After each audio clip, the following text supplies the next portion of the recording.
everybody. It's Ken from Reverend Guitars here at the Cirle R Ranch with very special guest Reeves Gabrels, where we're talking about all of his signature models. We've only got 2 more days of filming to go. Nah, I'm just kidding. This is the last one for the day. We are talking about the RG-1, the originator, the first Reverend Reeves model. We are coming up on 10 years with this. 10 years. Yes, it is 10 years. In 2019, 2009 was the launch. Well, was it a launch? It was didn't just sort of crawl out. It was a soft launch. It was kind of. Did you ever see a kangaroo give birth? It's kind of like it gives birth, and then the fetus has to crawl up the belly of the kangaroo and get into the patch in order to continue to grow. It was more like that. So we started with Reeves. Reeves was introduced to be our mutual friend, which I'm just claiming it now. Mutual friend Audley Freed.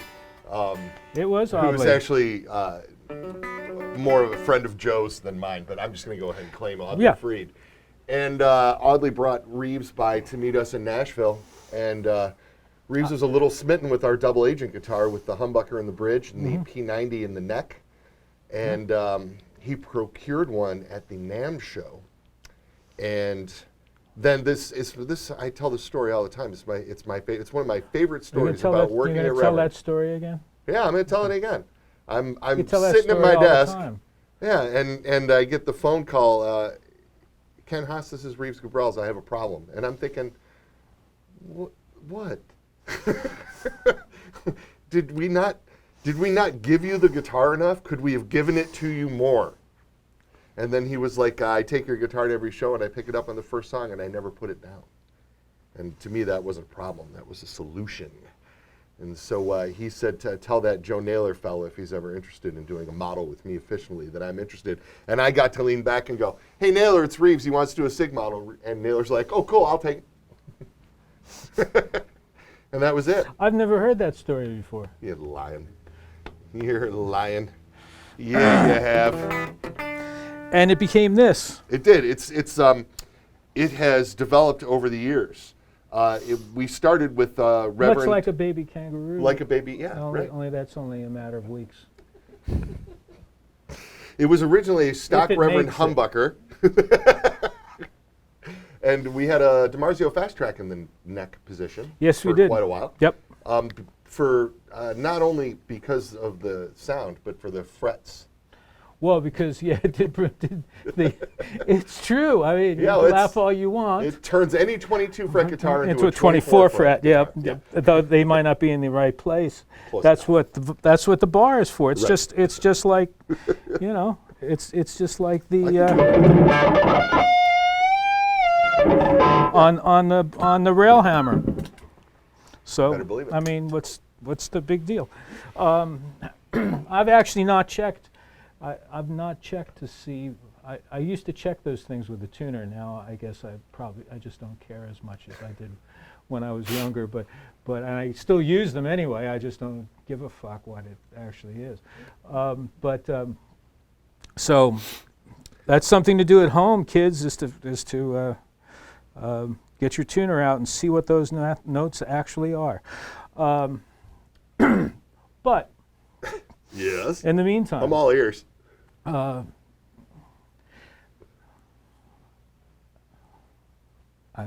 went right to the kangaroo again, and I'm like, so anyway, so this guitar started out, as you said, with the DiMarzio hardtail. It was a hardtail, and a hardtail because I years. decided I was never going to use a tremolo again. At that point, I was done with tremolo guitars, and then this happened, the Wilkinson trem, and what drew me to that guitar was the fact that all the changes, all the things I would have to do to a Fender to make it roadworthy. For example, I'll use a Fender because why not? It was something people say. Because it was a Fender scale guitar, and it was a bolt-on, so that's why I'm referring to Fender. Of course. But it had locking tuners, which I would have done had it been a different company's guitar. It had the bonite nut, which I would have put a composite self-lubricating nut on there, leave the kangaroo out of it. And it also had a pivoting, when it came to the tremolo, it had a 2-point fulcrum tremolo. So all the work was already done. So the tremolo on it, so there's a few versions out there probably that still have the original pickup configuration with the trem, but that was very short-lived because around 2011, 2012, Joe started rolling out the Railhammer stuff seriously. And part of Joe's development of I think Joe always kind of had Reeves in mind when he was working on different versions of that pickup, because the original thought was to have this pickup that could handle high gain situations and keep the bottom end tight. And Reeves likes type on that. Well, so I couldn't do it. Yeah. And so so Reeves was getting prototypes of those Railhammer pickups as time was going on, which of course has now eventually turned into the Reeves Gabrels set. But you were running chisels in this for a few years. Mm-hmm. And then we started going with the Hyper Vintage in the neck pickup on the Spacehawk. And I actually have a guitar that I still use that has an anvil. Okay. In the bridge. On a RG-1 or a Spacehawk? It's on an RG-1, but I monkeyed with it, and it's got the sustainer in the neck position, and the anvil in the bridge position. So at that one, that's an anomaly. It is. And I was trying to say an anomalic. No. Is that? How would you turn it into an adjective as opposed anomaliac? to anomaliac freak? That's what I was trying to say. Anomaliac freak. If Dig it. Is that the Wildwood turquoise? That is, in fact, the Wildwood turquoise, and Yeah. it was a second, which is why I end up with the seconds all the time. Oh, we do some special runs and stuff. Yeah. Well, when something with the paint when something came in a little fucked up, and I needed another guitar, Yeah. it was. Because It's a good deal all around. It was only going to be more fucked up. Right. But one of the other things that we changed, and Ken, perhaps you can help me with this, is we added the phasing phase switch to this, which is also on my Spacehawk, but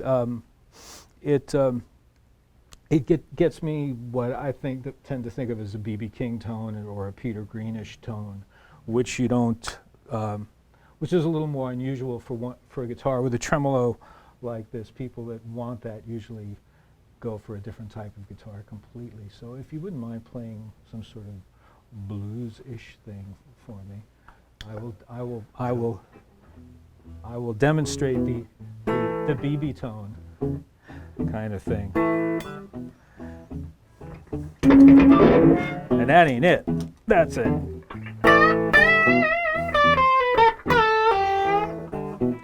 That's the straight pickup. Now this is the out of phase.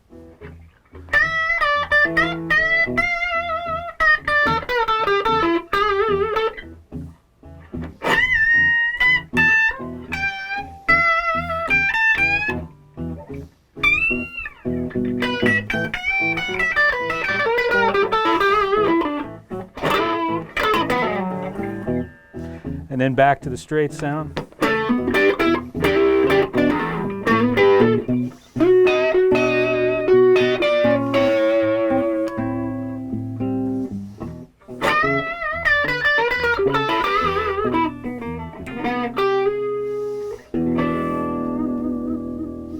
Anyway. So satisfying.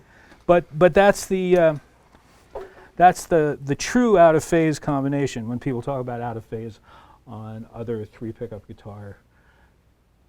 That's not actually true out of phase. This is true out of phase, which gives you that sort of really nice spike on the.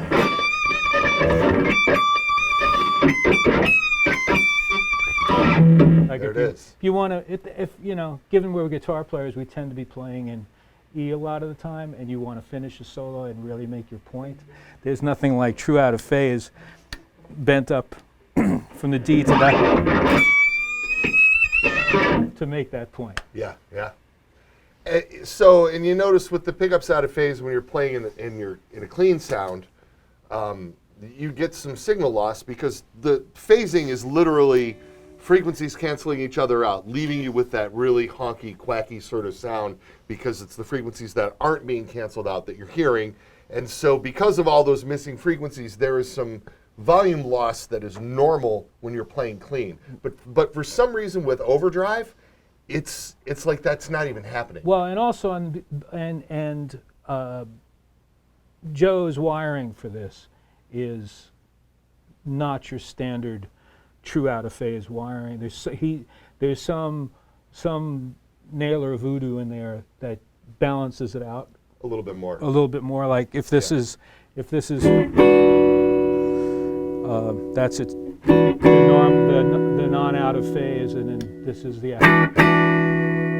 it's just shelved. The frequencies are shelved out differently. And the other cool thing about it is that for like funk stuff, it's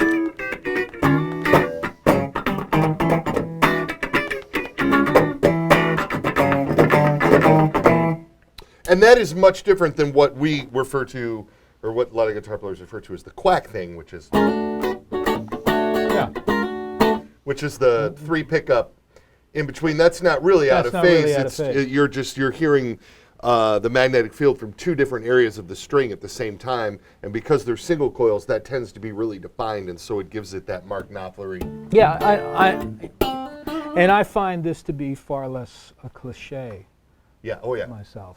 No, it's and not overused, but indeed. but not to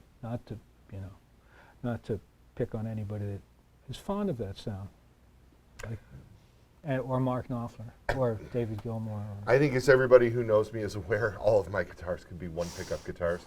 I play this thing out 2-3 times a week, and I don't Be defensive. I don't think I've ever used anything. Don't be defensive. I'm not being defensive. Just tell the truth. Okay. I just don't know how they work. I hear people make neck pickups sound great all the time, and that's not me.